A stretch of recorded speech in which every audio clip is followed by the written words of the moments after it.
DoorDash and 100 deliveries. I hit a milestone in my DoorDash career yesterday. I hit 100 deliveries, and I want to share with you some lessons learned, some tips, some strategies when it comes to DoorDashing. When you're a DoorDash delivery driver, you're an independent contractor hired to go pick up food from one restaurant and deliver it to a customer. And so DoorDash, the technology company that interfaces between the restaurant and the customer, they hire you to complete the food transaction and get the food from the restaurant to the customer. And so you are your own business. You are contracted out through DoorDash, so you are representing yourself and you're in a business venture. And so you need to first have that mindset. That's the first thing that I've learned in 100 deliveries with DoorDash is that you are not directly working for DoorDash in one sense of speaking. You're not an employee that's coming in, checking out, and that you blame the employee, you blame the employer. You don't blame DoorDash for everything, because a big part of your responsibility as an independent contractor business is for you to take ownership of a level of the delivery. And many times in life, we want to blame DoorDash, want to blame the merchant, blame the customer. And some of those times there's valid issues on the ends, but you have to have the mindset going into DoorDash that you're not working for DoorDash, you're not working for the merchant. You are working for yourself as an independent contractor. That's what you sign up for. You sign a W-9. And that you take ownership and responsibility for a lot of what needs to be done, and you proactively put effort into the delivery. You'll have a better mindset when you start your DoorDash career or side hustle, whatever it's going to be for you, when you have that mindset and you approach it like that. So the first thing I want to talk about after we have discussed now the mindset going into it is that you have to be conscious of the rating system. The rating system is very important. Now, I just did 100 deliveries. So out of 100 transactions, I got rated on those, and I'll put them up on the screen so that you can see what the different rating metrics are. The first and the most important is customer satisfaction rating, customer rating. So you pick up the food from the restaurant, you deliver it to the customer at their house or their place of employment, and the customer rates you. Now, sometimes the customer can rate you unfairly if the food isn't exactly how they want it, even though you checked the items, it wasn't prepared, or there may be something missing. Now, I got dinged a couple times on this. They don't give you specifics on what delivery and what exactly went wrong. They just give you the number, what your rating is, example 4.5. In the beginning, I know that I made a couple errors where I didn't put enough effort into checking the items. I was scared. It was new to me, DoorDashing. So my main focus going into DoorDashing was to just pick up the food and get it to the customer on time. And that's another metric, on time or early deliveries. That's tracked. When you accept to deliver an order, you're giving a time frame that you need to deliver the order by this time. So example, you get an alert in your phone. Do you want to accept this delivery? You got to pick it up at Chipotle at 6:45, and you have to deliver it to the customer by 7 p.m. So once you accept that, you're accountable to be within that time frame. So that was what I was really focused on in the beginning. I just got to get there, drop off the food, and that's it. That's an important metric. It's rated. But even above that is the customer experience. And so, I'm trying to improve on that because I see that I needed to put some more effort into that. I had to really put more effort into checking the items. Because you're going to go to the restaurant and the restaurant's going to say, all right, here's their bag. Here's Ellen's bag. Here's John's bag. And the bag's got all the stuff in it. You're overwhelmed because you're thinking, I got to get to the customer's house in 15 minutes. And you're just taking back, going, okay. So I had good intentions. I wasn't trying to be lazy, but I was just trying to hurry up and get to the house. I was focused solely on time delivery. But you have to take a few extra minutes and look in the bag and check items and go through the list and make sure that you have them. And since I've been doing that with more effort, I have found a couple times that I was able to catch things that were missing. And that's helped me, improve a little bit on that customer rating. And I still have more improvement to do. Now, in your first 100 thing, you may get away with you not checking items, and the restaurant just may be good, and you have a great rating. So you're just like, oh, well, I got a great rating. It doesn't matter. But if you don't get into the habit of putting effort into checking items, eventually that's going to come to bite you.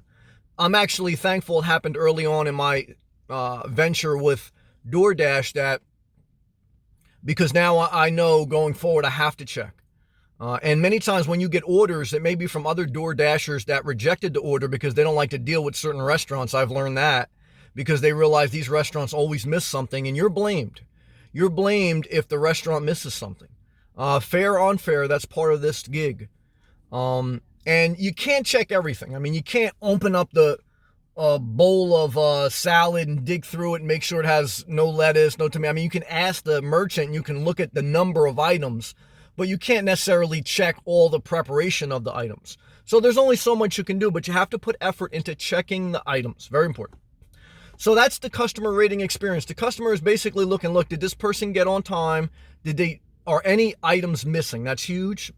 And then the third thing with customer experience ratings is texting or calling them. I've gotten to a better habit of that. So if you are at a restaurant and you're waiting more than a minute or so, I think it's a good habit, if you're waiting for like 3-4 minutes, just to text the customer and say, hey, look, this is your DoorDash delivery person. I am at the restaurant awaiting your food to be prepared. Once it is, I will be en route. That text, that communication will be key into setting a good customer experience in their mind when they get ready to rate you. So the communication, like every relationship, is key. So I would do that.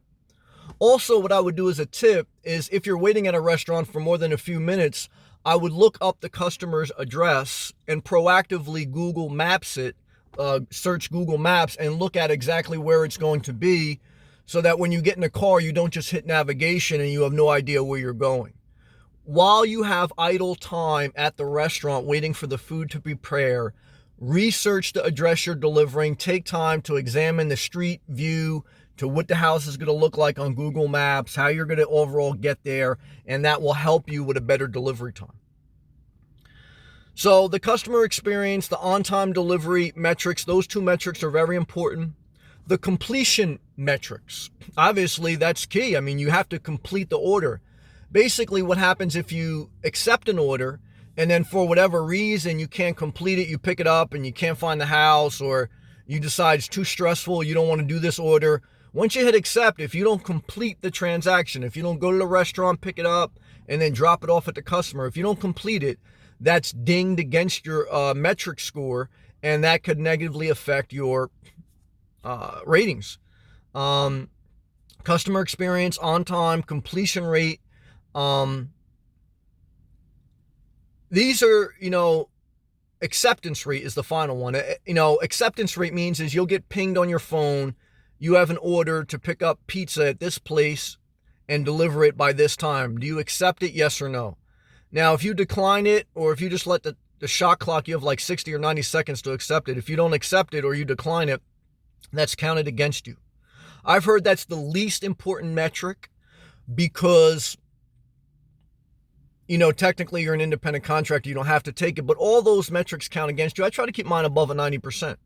Look, if you got nothing else going on, it may not be the best delivery, but I don't know. For me, I just figure I'll take it. But everyone should make their own decision on that. That's the least important.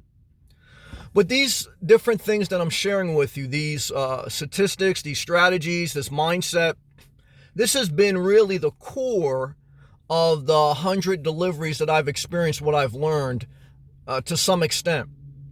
These are very important because if you actually thrive and you make $500, $1,000 a week, which you can make on DoorDash if you live in the right populated area, once you get used to that, DoorDash can cut you off at any time. If your ratings aren't in line, and if your customer experience, number one, and then other metrics, but mainly your customer experience rating, if that goes down too much, you can be deactivated. And all of a sudden, you're making great money, you're counting on it, and you could be deactivated. So you can't always guarantee a good score. And anything can change as part of having a business, part of doing a business venture. But these are some insights from somebody who's delivered 100 deliveries. Now, that's not a lot to some people, but it's a lot to some people. Because let me tell you something, you sign up and you deliver more than 100 and you're going to see. You're going to see how challenging it could be. You could do 100 deliveries within a week, definitely. But I'm not in a competition with anyone. I'm sharing. Okay. Some people say, oh, I made this much or I made this many deliveries. I'm not here bragging or trying to outprove myself. I'm here sharing.